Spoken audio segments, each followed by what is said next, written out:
हमारी खुदावंद यीशु की अंजील मुक़द्दस मरकज़ के मुताबिक उसका 16वां बाब पहली साल आया।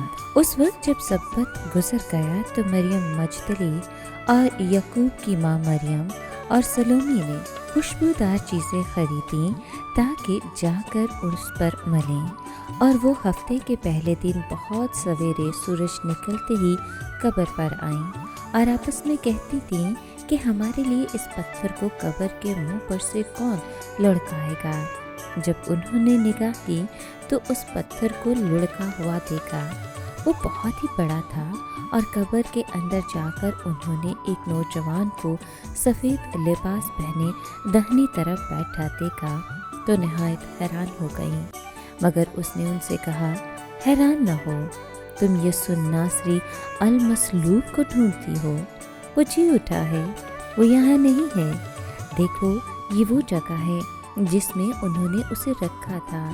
बस तुम जाओ और उसके शागिर्दों से और पतरस से कहो कि वो तुमसे पहले जलील को जाता है और जैसा उसने तुमसे कहा था तुम उसे वहाँ देखोगे। पाक कलाम के पढ़े और सुने जाने पर खुदावंद की बरकत हो, खुदा का शुक्र हो।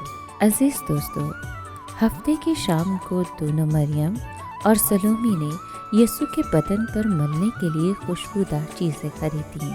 वो जानती थी कि ये काम आसान नहीं क्योंकि एक भारी पत्थर कब्र के मुंह पर रखा गया था। वो जानती थी कि कब्र पर रोमी मोहर और सिपाहियों का पहरा है, लेकिन मोहब्बत अपने महबूब तक पहुंचने में मुश्किलात के पहाड़ों को अबूर कर जाती है।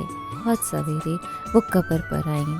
वो हैरान होकर आपस में कहती थीं कि हमारे लिए पत्थर को कब्र के मुंह पर से कौन लुढ़काएगा। जब उन्होंने निगाह की तो देखा कि ये काम तो हो चुका है। कितनी दफ़ा ये होता है कि जब हम निजात दहिंदा को इज्जत देने पर तुले होते हैं तो मुश्किलात पहले से ही हल हो चुकी होती हैं। कब्र के अंदर जाकर उन्होंने एक फरिश्ते को देखा। वो एक जवान के रूप में सफ़ेद जामा पहने हुए था। उसने फील पूर उनके खौफ को दूर कर दिया।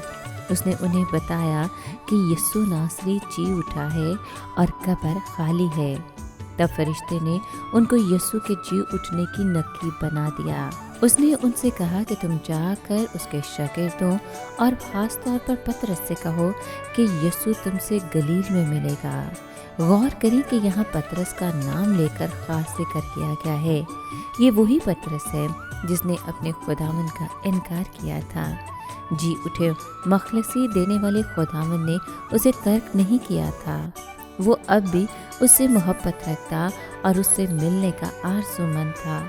बहाली का एक ख़ास काम करना ज़रूर था कि भटकी हुई भेड़ को चरवाहे की रफ़ाकत और शराकत में वापस लाया जाए। ज़रूर है कि पीछे हट जाने वाला बाप के घर में वापस आए। अब औरतें निकल कर कब्र से भाग गईं। लर्जिश और हेबत उन पर गालिब आ गई थी। वो इतनी खौफज़दा हो गई थी कि किसी को बता न सकती थी कि क्या हुआ है। ये कोई हैरानी की बात नहीं।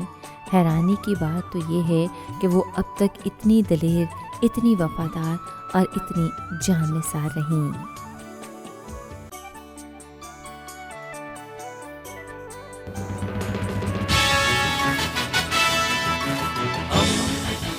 दोस्ती का पैगंबर, रेडियो वेरितास एशिया।